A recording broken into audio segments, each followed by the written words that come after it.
안녕하십니까. 화요일 오전 11시를 막 넘겼습니다. 어제 그저께 금융감독원은 문재인 정권 아래서 이렇게 덮여졌던 사건으로 볼 수밖에 없는 라임 펀드 사건에 대해서 수십억 원이 문재인 정권 쪽 그리고 이재명 대선 캠프 쪽으로 흘러 들어간 정황을 포착하고 이를 검찰의 수사를 의뢰했다고 발표하였습니다. 기왕에 이 라임 사건에 대해서는 기동민 의원, 김영춘 의원, 이수진 의원 등이 정치자금법 위반으로 불구속 기소된 상태에 있고, 초기에 이 사건이 발단됐을 때 강기정 현 광주시장은 정무수석 비서관을 있을 때에 5천만 원 수수 의혹이 나오니까 내가 자결하겠다고까지 아주 그렇게 강경하게 돈 받은 일이 없다고 하는데, 아마 이런 모든 것이 이제는 검찰 수사에 의해서 밝혀져 갈 단계에 있습니다. 문재인 정권 아래서 그 관련자들이 부패 사건으로 어마무시한 돈을 주거니 받거니 한 것으로는 라임 펀드뿐 아니고 옵티머스가 있습니다.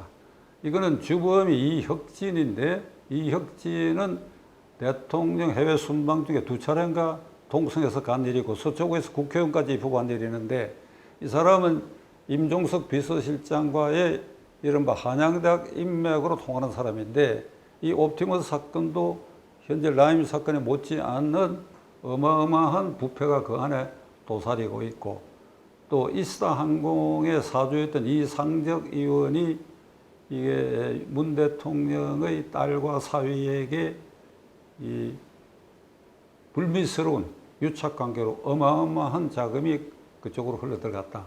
그러니까 이러는 사건들을 문재인 정권 아래서는 문재인 정권의 검찰이 거의 뚜껑을 덮어놨던 게 이제 조금씩 벗기 시작하는데, 추미애 장관이 취임해갖고 제일 먼저 한 일 1호가 이겁니다. 이런 정권 금융 수사를 전담하는 남부지검에 있던 수사단을 해체하는 것이죠. 해체.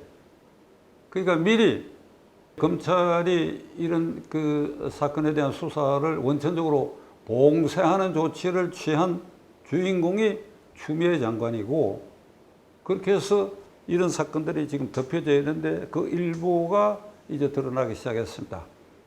이걸 바라다 보는 우리 국민들의 마음은 어떠한가? 어느 때부터인가 우리나라에는 돈이 없으면 유죄가 되고 돈을 쓰면 무죄가 된다. 그러니까 무전 유죄고 유전 무죄가 이게 관용으로 떠돌아다니는데, 문재인 정권 이래에 이 말은 퇴장하고 권력 있는 쪽의 사건은 무죄가 되고 파묻히고 용두사미가 되고, 그리고 권력 없는 일반 백성들은 유죄로 처벌받는다. 그러니까 유권 무죄 시대가 됐다. 그러니까 유권 무죄 시대를 상징하는 이런 적폐들이 계속 쌓여왔다. 유권 무죄의 전형에 속하는 것이 이를테면 울산시장 부정선거 사건인데, 기소된 지 3년 6개월 동안에 중앙지법에서 재판을 안 하고 있어요. 김명수 재판부 아래서 이게 재판을 지연시킴으로써 이게 권력자 주변을 살려내는 그 울산시장 선거 사건의 꼭지점에 문재인 대통령이 있는 겁니다. 문재인 대통령이 송철호 변호사는 나의 형이고 친구 간인데 울산시장에 반드시 당선됐으면 좋겠다라고 하는 말을 신호로 해가지고 청와대에 8개 부처가 달려들어서 송철호 시장을 당선시킨 그 사건의 꼭지점 피의자가 문재인인데, 문재인 정권 아래서 문재인은 현직 대통령이기 때문에 조사도 못하고 따라 기소도 안 했지만, 이것을 아주 뚜껑을 덮는 작용을 한 것은 재판이라도 무제한으로 지연시켰어요. 그러는 사이에 그 피고인 15명 중에 2명이 국회의원에 당선되고, 기소 후입니다. 기소 후에 피고인 신분으로 2명이 당선되고, 기소된 송철호는 또 시장에 작년에 나와서, 그게 기소된 둘 황운하, 한병도는 지금 국회의원 잘 해먹고 내년 5월까지 임기 다 채우게 돼 있어요. 그런데도 지금 1심은 뭘 하고 있는지 꿈쩍도 하고 있지 않아요. 이게 월성 원전 1호기 이 경제성 조작 사건도 마찬가지로 그 꼭지점에 문재인 대통령인데 이것도 같은 지금 이 방식으로 깔아뭉개지고 있고. 그러니까 문재인 검찰에서 뚜껑 덮은 거, 김명수 대법원 아래서 문재인 관련자, 문재인 대통령 자신과 관련된 사건을 이렇게 지연시켜서 뚜껑을 덮는 것. 이 모든 형태가 결국 유권 무죄 형태를 만들어냈다. 이재명 사태, 오늘 아침에도 제가 오기 전에 규칙대로 아침 그 종편 뉴스를 이렇게 보고 오는데 그 뭐 1시간 동안에 이재명 얘기밖에 없어. 이게 이재명 얘기밖에 없어. 그 방송이 그 1시간씩 그 하고 있는 거 그거를 좀 줄일 수는 없는가? 아마도 저 사건이 결말이 나기 전에는 아마 저 지경이 될 것이다. 그 이재명 사건에 대한 보도를 보면 그러니까 유권 무죄의 전형적이지요. 주요 사건의 피의자가 벌써 2개가 기소되고 또 북한 송금 사건으로 구속영장 청구될 것이 분명한 이런 주요 사건의 피의자가 국회의원이 되고 당대표가 돼갖고 설치고 다니면서 검찰에 대해서 소설을 쓴다. 신작 소설이다. 법원에 대해서도 협박을 하고 거기에 관련된 피고인이나 증인들에 대해서 위정을 교사하고 개딸들을 동원하고 검찰 조사 날짜를 본인이 정하고 이게 유권 무죄의 아주 극단적 형태를 이게 이재명 대표가 연출하고 있는데, 자, 여러분, 재판 받아본 경험이 없는 국민이 절대다수인데 그 절대다수 여러분들의 입장에서 이런 사법부를 이렇게 농단하고 있는 이 권력자들의 행태, 이재명 야당이지만은 엄청난 권력자입니다.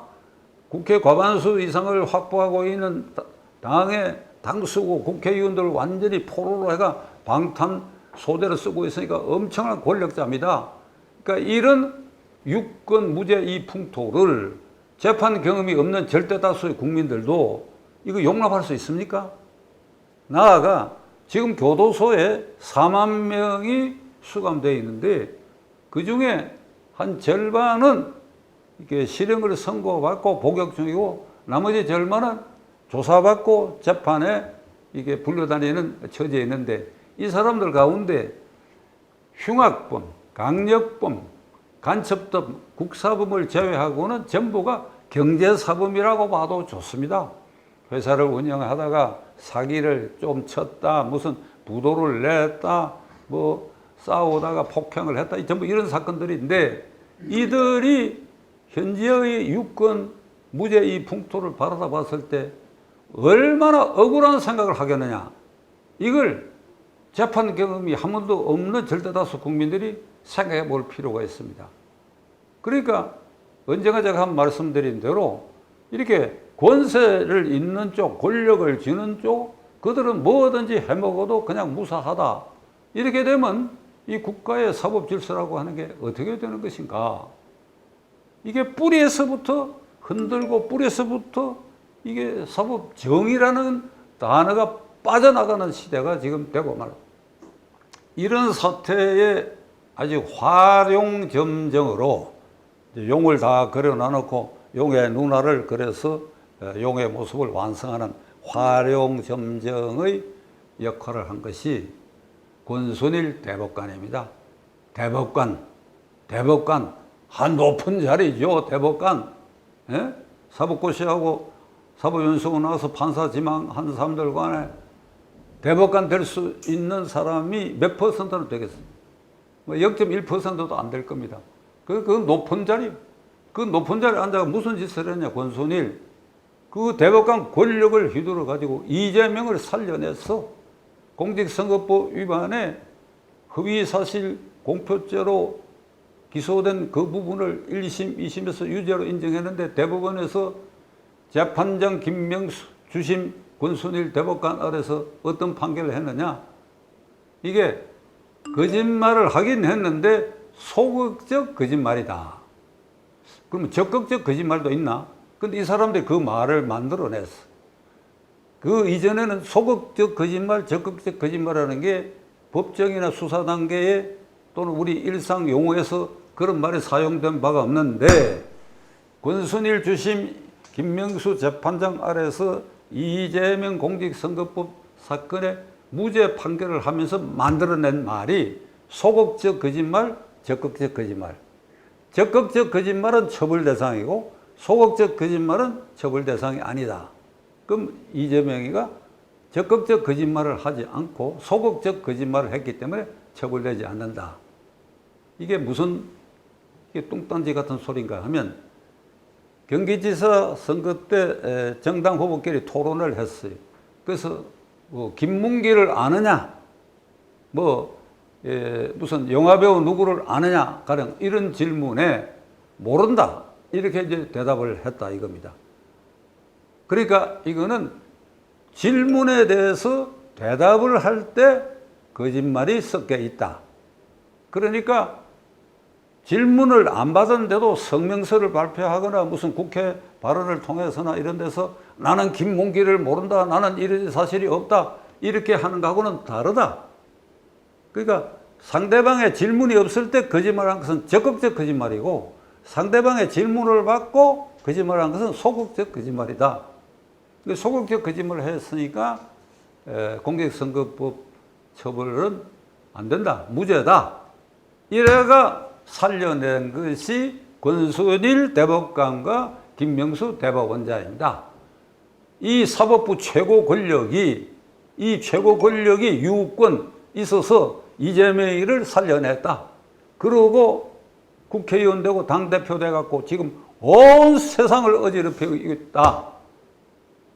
그러니까 유권 무죄 풍토를 만드는 데는 이게 현재 권력자들이, 문재인 정권의 검사들이, 그래요 정권 금융조사단을 해체해버린 추미애 장관 같은 사람들, 그래요 정치적 범죄 행위에 대해서 자기들 패거리 일들 전부 뚜껑을 덮어버리고, 또 나아가 대법원까지 그 편을 들어가지고 이재명이를 적극적 거짓말, 소극적 거짓말하는 희한한 말을 만들어내가지고 무죄로 만들었다. 이게 전부 유권 무죄의 풍토를 상징하는 것이다. 이런 대한민국을 G7 국가에 등극한 선진국이라고 할 수 있을 것인가? 결론을 내리겠습니다. 윤석열 대통령은 저는 이렇게 생각합니다. 국정과제가 다양하게 많을 것입니다. 그런데 안보와 동렬에 세워가지고 해야 할 일이 바로 앞에 정권에서 있었던 이 유권 무죄 풍토를 깨트려가지고 사법 질서를 바로 세우고 사법 정의가 있는 나라로 만드는 것이 나는 윤석열 대통령에게 주어진 과제, 안보와 동렬, 국가 안보와 같은 레벨에서 이런 유권 무죄 풍토를 없애는 그런 과감한 정책을 펴야 된다 하는 것을 결론으로 말씀드리고자 합니다.